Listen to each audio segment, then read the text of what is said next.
গোটা বিশ্বে আধুনিকতার ছোঁয়া লেগেছে। এই ধারাবাহিকতায় সোনার বাংলাদেশও এর ব্যতিক্রম নয়। দিন যাচ্ছে, দেশ আধুনিক থেকে আধুনিকতর হচ্ছে নিঃসন্দেহে।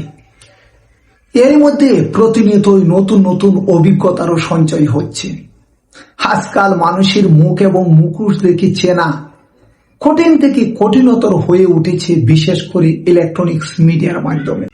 এআই থেকে শুরু করে বিভিন্ন ধরনের সফটওয়্যারের মাধ্যমে অনেকে অনেক কিছু করে যাচ্ছে। গ্রামীণ সহজ সরল মানুষগুলোকে সুযোগে ধোঁকাও দিচ্ছে। ইলেকট্রনিক্স মিডিয়া থেকে শুরু করে সামাজিক বিভিন্ন ধরনের যোগাযোগ মাধ্যমেও নানান ধরনের তারতম্য দেখা দিচ্ছে।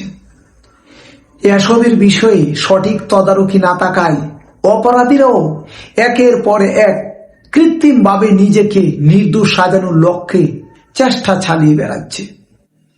অপরদিকে অতি উৎসাহীরা অর্থনৈতিক সুবিধা নিতে মুখরোচক এবং সমাজের জন্য ক্ষতিকর এমন অসংখ্য ভিডিও এবং বিভিন্ন ধরনের বাণিজ্যিক সুবিধা নিচ্ছে। অনেকে আবার সামাজিকভাবে হেয় প্রতিপন্ন হচ্ছে। এতে করে সামাজিক বিভিন্ন ধরনের বিশৃঙ্খলারও তৈরি হচ্ছে। অনেক ক্ষেত্রে দেখা গেছে ধরাছোঁয়ার বাহিরেই থেকে যায় অনেকেই, কিংবা বিদেশি অবস্থান করেও সামাজিক যোগাযোগ মাধ্যমে তা ছেড়ে দেয়।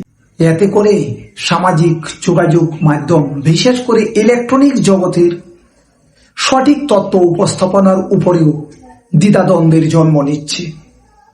তাই আধুনিক প্রযুক্তির মাধ্যমে তা শনাক্ত করে তাদের সহ তাদের পরিবারের উপর প্রযুক্তিগত আইনি ব্যবস্থা নেওয়া না হলে অদূর ভবিষ্যতে তা মহামারী আকারে রূপ নেবে। আর এতে করে দ্বন্দ্ব ফাসাদও বেড়ে যাবে। ইলেকট্রনিক্স মিডিয়ার প্রতি তথা সামাজিক যোগাযোগ মাধ্যমের প্রতি আস্থার ক্ষেত্র বজায় থাকুক, এই শুভকামনায় আজকের মতোই আল্লাহ হাফেজ।